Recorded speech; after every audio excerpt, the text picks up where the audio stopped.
Hi hello welcome to our channel. నేను మీ సిరి. ఈరోజు మనం చెప్పుకోబోయే కథ ప్రీ నేస్తం పార్ట్ 118. కథలోకి వెళ్ళే ముందు వీడియోని లైక్ చేసి హైప్ చేయడం మర్చిపోకండి. స్కూల్లో ట్రిప్ గురించి తల్లితో చెప్పాలి అనుకుంది రక్ష. అందరూ వెళ్తారంటే తనకు కూడా వెళ్ళాలనిపిస్తుంది. తల్లిదండ్రుల వైపు కొంచెంసేపు అలాగే చూసింది. తన డాడీ తనకి ఇష్టమైనవే చేస్తాడు, కానీ ట్రిప్కి పంపరు. ఆ ట్రిప్లో బోల్డన్ని ఆటలు ఆడుకోవచ్చు. తండ్రిని అడగాలని ఫిక్స్ అయిపోయింది. డాడీ తండ్రి మెడపట్టుకుని ఉయ్యాలలుగుతూ గారంగా పిలిచింది రక్ష. చెప్పు బంగారం, నవ్వుతూ అన్నాడు అర్జున్.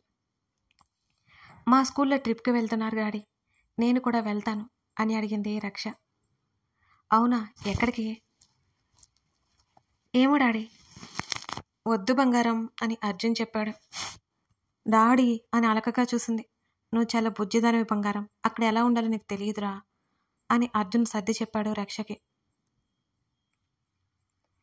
అనుకున్నానే, నువ్వంత క్యూట్గా మాట్లాడుతుంటే ఏదో ఉంటుందని నేను అనుకున్నాను అని అంటున్న రక్ష మాటలకి ప్రవర్తిగా ఆశ్చర్యపోతోంది. ముఖం ముడిచేసుకుంది రక్ష. డాడీ ప్లీజ్, బండి చిన్ను బన్ను అందరూ వస్తున్నారు అని అర్జున్ గడ్డం పట్టుకుని బ్రతిమాలింది. బోళ్ళని ముద్దులు పెట్టడం మొదలుపెట్టింది. కావాలంటే నువ్వు నేను మమ్మీ వెళ్దాం, అంతేకాని నువ్వు ఒక్కదానివే వద్దురా అన్నాడు. నేను ఫ్రెండ్స్తోనే వెళ్తాను డాడీ అని బ్రతిమాలింది. నీకు ఎక్కడికి వెళ్ళాలి అనిపిస్తే అక్కడికి వెళ్దాం, సరేనా? నెక్స్ట్ ఇయర్ వెళ్దువు, ఇప్పుడైతే వద్దు నానా. తండ్రి కంఠం స్థిరంగా ఉండడంతో అతని నుంచి దూరం జరిగి అలిగినట్టుగా తలదించుకుంది రక్ష. ఆ బుజ్జిదాని గడ్డం పట్టి పైకెత్తి, నా బుజ్జి బంగారం నా మాట వింటుంది. డాడీ ఎందుకు చెప్తున్నాడో అర్థం చేసుకున్నా. నీకు స్నానం చేయడం చేత కాదు, బ్రష్ చేసుకోవడం చేత కాదు, తినడం సరిగ్గా రాదు కదా, అసలు అక్కడ ఎలా ఉంటావు? నచ్చ చెప్పే ప్రయత్నం చేశాడు. మా ఆయాలు ఉంటారు. దాదాపు ఏడుపు మొహం పెట్టింది రక్ష. ఎవరన్నా మీ మమ్మీలా నిన్ను చూసుకుంటారా చెప్పు? డాడీ నేను వెళ్తాను డాడీ, నాకెందుకు ఏమీ నేర్పించలేదు అని రక్ష ఏడ్చేసింది.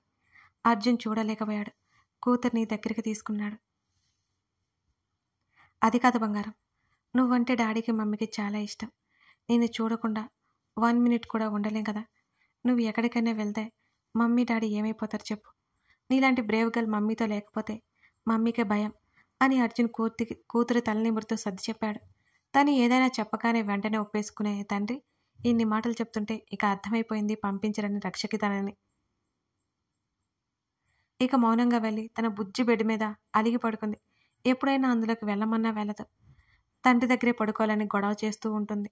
ఈరోజు అలా ఒక్కడే పడుకోవడంతో ఇద్దరికి అర్థమైపోయింది ఇక అలిగిందని. మరో 10 నిమిషాల్లో నిద్రపోయింది రక్ష. అలాగే బోర్లా పడుకొని. ఏవండి అతని పక్కనే కూర్చుంది ప్రవర్తిగా.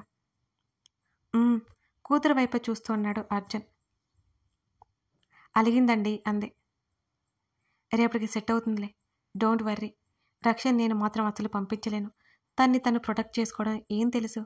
అయినా అంత చిన్నపిల్లలకు ట్రిప్ ఏంటి అన్నాడు అర్జున్ కాస్త విసుగుతో.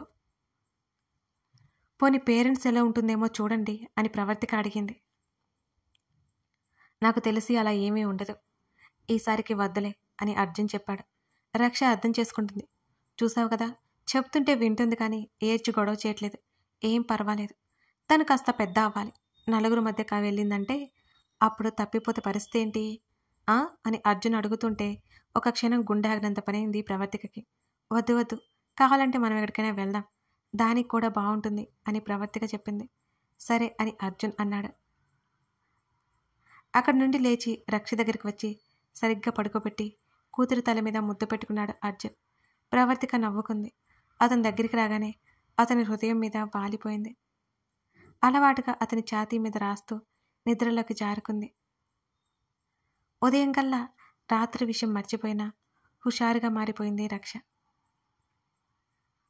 మామూలుగానే స్కూల్కి వెళ్ళింది. సాయంత్రం మాత్రం డీలా పడిపోయి వచ్చింది. టూర్ గురించి ప్రవర్తికని మరొకసారి అడిగింది. హనీ కూడా వెళ్తుందట మమ్మీ. హనీ నీకంటే పెద్దది, ప్రవర్తిక స్థిరంగా చెప్పింది. రక్ష ఇక ఏం మాట్లాడకుండా హనీతో ఆడుకోవడానికి వెళ్ళింది. రక్ష వెనకే వెళ్ళింది మల్లిక. హనీ వాళ్ళ ఇంట్లోకి రక్ష వెళ్తుంటే కంగారు పడిపోయింది బాగా. మళ్ళీ వెనక్కి వచ్చి ప్రవర్తికకి విషయం చెప్పింది. ఏం కాదు, నువ్వు కూడా వెళ్ళు మళ్ళీ, వాళ్ళ ఆయా నిన్న మాట్లాడింది నాతో. ఏం పర్వాలేదు అని ప్రవర్తిక చెప్పడంతో అలాగే అన్నట్టు తల ఊపింది. హేమంత్ గారి ఇంట్లోకొచ్చింది. గార్డెన్లో పిల్లలతో పాటు ఆడుతోంది మల్లిక. ఆయా కాస్త దూరంలో కూర్చుని నవ్వుతూ చూస్తోంది వాళ్ళని. ఎవరు హేమంత్ని గమనించలేదు. అతడు కారు దిగి తల తిప్పి చూడగానే హనీని పైకి ఎగరేస్తూ నవ్విస్తోంది. రక్ష, హని ఇద్దరు మల్లిక ఓని కొంగ పట్టుకొని ముఖం మీద వేసుకుని మాట్లాడుతున్నారు. వాళ్ళిద్దరికీ మాటలు చెబుతూ నవ్వుతోంది. ఇద్దరి చేతులు పట్టుకుని చుట్టూ తిప్పుతూ ఆడిస్తోంది. ఒకవైపు ఆయా ఏదో మాట్లాడుతుంది. తెలియకుండానే ఆమె వైపే చూస్తూ అలాగే నిలబడ్డాడు హేమంత్.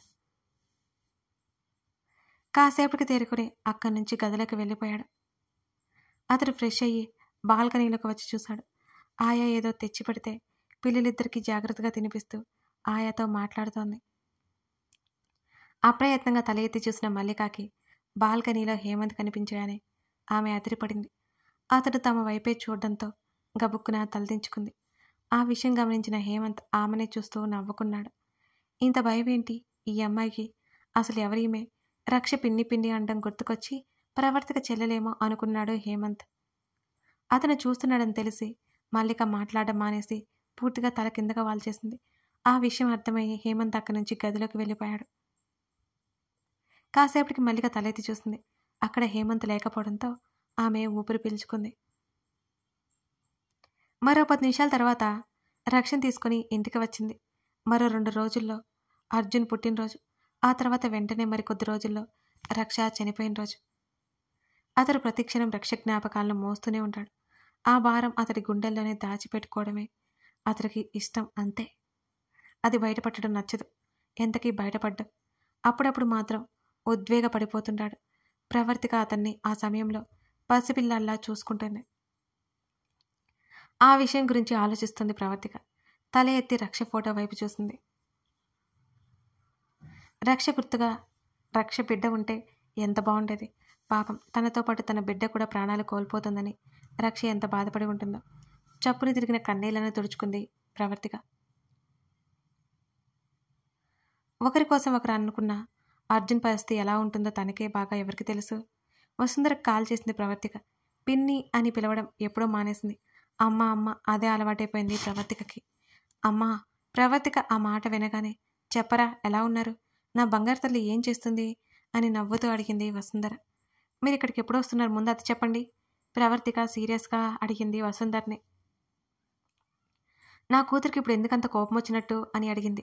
4 ఏళ్ల నుంచి వస్తామని చెప్పినట్టుగా రావడం లేదు కదా మీరు అని ప్రవర్తిక అనగానే వసుంధర నవ్వేసింది.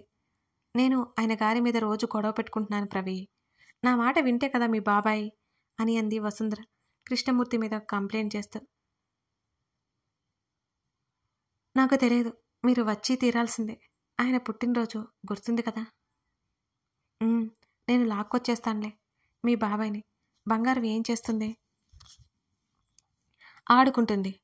నా దగ్గరికి పంపించమంటే అర్జున్ ఒప్పుకోడు. బంగారాన్ని చూడాలనిపిస్తుంది అని అంది. అందుకే ఇక్కడికే రండి. ప్రవర్తిక నవ్వేసింది. మీరు రాకపోయినా మాకు తప్పుతుందా ఏంటి?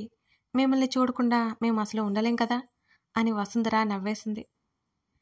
ఇద్దరూ కాసేపు మాట్లాడుకున్న తర్వాత కాల్ కట్ చేసింది ప్రవర్తిక. రక్ష, పడిపోతారు జాగ్రత్త. ఇంట్లోకి ఒకరి తర్వాత ఒకరు పరిగెడుతున్న రక్షని హనీని చూస్తూ అరిచింది మల్లిక. అయ్యయ్యో, ఈ పిల్లలు వినలేదే. వాళ్ళు అలా పరిగెడుతుంటే ఎక్కడ పడిపోతారేమోనని ఆయకు కూడా భయమేసింది. మీరు ఉండండి, నేను చూస్తాను. వాళ్ళ వెంటే పరిగెత్తింది మల్లిక.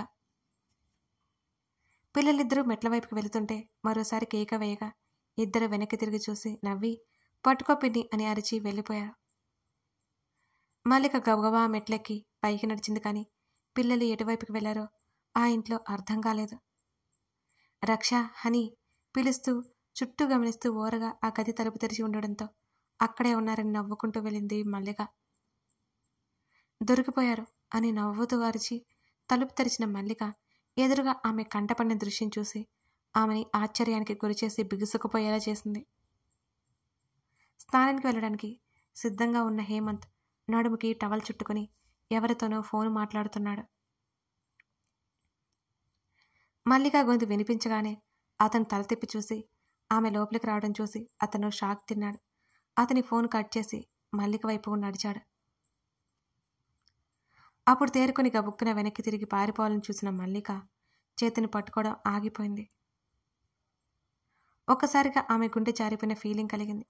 చాలా భయం వేసింది మల్లిక్కి. ఏమైంది అతను అడుగుతుంటే సమాధానం చెప్పకుండా భయపడుతూ అటు ఇటు తిరుగుతోంది. పిల్లలిటొచ్చారు అతను మరోసారి అడగడంతో ఆమె బదిలిచ్చింది. మల్లిక కంగారు పడ్డం చూసి తను ఏం చేశాడో అర్థమై గబుక్కున ఆమె చేతిని వదిలాడు హేమంత్. ఆమె గది వెలుపలకు వెళ్ళి ఓని కొంగు నలుపుకుంటూ నిలబడి ఉంది. పిన్ని రక్ష ఎక్కడి నుంచో అమాంతం వచ్చి మల్లికని చుట్టేసింది. మల్లిక రక్షని ఎత్తుకుని మౌనంగా నిలబడింది. మమ్మల్ని నువ్వు కనిపెట్టలేకపోయావు కదా హనీ, నేను కిందకు వెళ్ళాం అని అనగానే మౌనంగా రక్షని తీసుకుని కిందకి నడిచింది మల్లిక. వెళ్తూ వెళ్తూ వెనక్కి తిరిగి హేమంత్ వైపు ఒకసారి చూసింది. అతడు అలాగే చూస్తుండడంతో గబుక్కున తల తిప్పుకుంది ఆమె. అప్రయత్నంగా నవ్వొచ్చింది హేమంత్కి. చొక్కా తీసేస్తూ నా ప్రిన్సెస్ ఎక్కడా అని అడిగాడు అర్జున్. అతను వెనుకగా వచ్చి ఆ చొక్కాని లాగి ఎదురింట్లోకి వెళ్ళింది ఆడుకోవడానికి. తోడుగా మల్లికని కూడా పంపించాను. భర్తకు వివరణ ఇచ్చింది ప్రవర్తిక. కాఫీ ఇవ్వనా మళ్ళీ అడగ్గా ఇవ్వమన్నట్టు తలాడించాడు. అర్జున్ ఫ్రెష్ అయి వచ్చేసరికి ప్రవర్తిక ఇద్దరికి కాఫీ తీసుకొచ్చింది. ఇద్దరు బాల్కనీలోకి నడిచారు. ఊయిల్లో కూర్చుంది ప్రవర్తిక. అతడు అక్కడే నిలబడి కాఫీ తాగుతూ ప్రవర్తిక వైపు చూశాడు. ఆ ఉయ్యాలని ఆనుకుని ఉన్న కుర్చీ పక్కకు తోసి కార్పెట్ మీద కూర్చున్నాడు అర్జున్. అయ్యయ్యో, కింద కూర్చున్నారేంటి, పైన కూర్చోండి.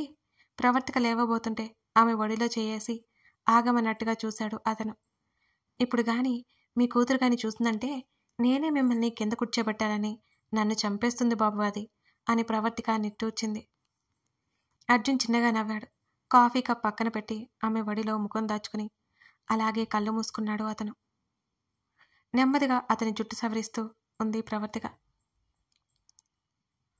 బాగా అలసిపోయినట్టున్నారు ఆమె అడుగుతుంటే అదేం లేదన్నట్టు తలాడించి మరి కాస్త ఉయ్యలకు దగ్గరగా జరిగి ఆమె నడుము చుట్టూ చేతులు వేశాడు అర్జున్.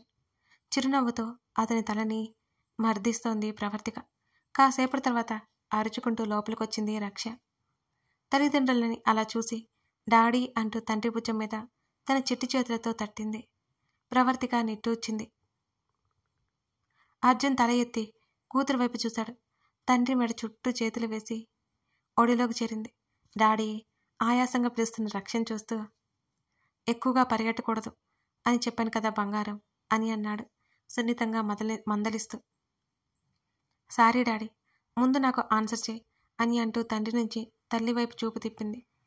డాడీ డాడీ నాకు బుజ్జి తమ్ముడు ఎందుకు లేడు అని ముద్దు ముద్దుగా అడిగింది. ఒక క్షణం కూడా రక్ష మాట విని ఇద్దరు ఆశ్చర్యపోయారు. తనకు అవకాశం లేనందుకు ప్రవర్తిక మౌనంగా ఉంది. ఇప్పుడు నీకు బుజ్జి తమ్ముడు కావాలా, ఎందుకని కూతురు తల నిమురుతూ అడిగాడు అర్జున్. అవును డాడీ, నాకు బుజ్జి తమ్ముడు కావాలి. బంటికి బన్నుకి చిన్నుకి అందరికీ తమ్ముళ్ళు చెల్లి ఉన్నారట, నాకే లేరు కదా. వాళ్ళు రోజు ఇంట్లో ఆడుకుంటారట, నేను ఒక్కదాన్నే ఆడుకోవాల్సి వస్తుంది. వాళ్ళ మమ్మీని అడగగానే తమ్మునిచ్చారు చెల్లెల్నిచ్చారు, మరి నాకు ఇవ్వండి అంటూ తండ్రి ఒడిలో నుంచి దిగి తల్లి ఒడిలోకి చేరింది రక్ష. తల్లి చెంపల మీద తడుతూ ముఖాన్ని తన వైపుకు తిప్పుకుంది. మమ్మీ నాకు తొందరగా తమ్మునివ్వు, నేను ఆడుకోవాలి అంటూ రక్ష అడుగుతుంటే అర్జున్ ప్రవర్తిక వైపే చూశాడు. ప్రవర్తిక కూతుర్ని అలా మౌనంగా చూస్తోంది. కథ కొనసాగుతోంది. మరి ఇప్పుడు ఈ బుజ్జిదానికి ఏం చెప్పి అర్జున్ సైలెంట్ చేరాలో మరి చూద్దాం. మల్లిక హేమంత్ మధ్యన ఏదో అయిపోతున్నట్టుంది కదా, అదేంటో కూడా తెలుస్తుంది. Thank you for watching this video.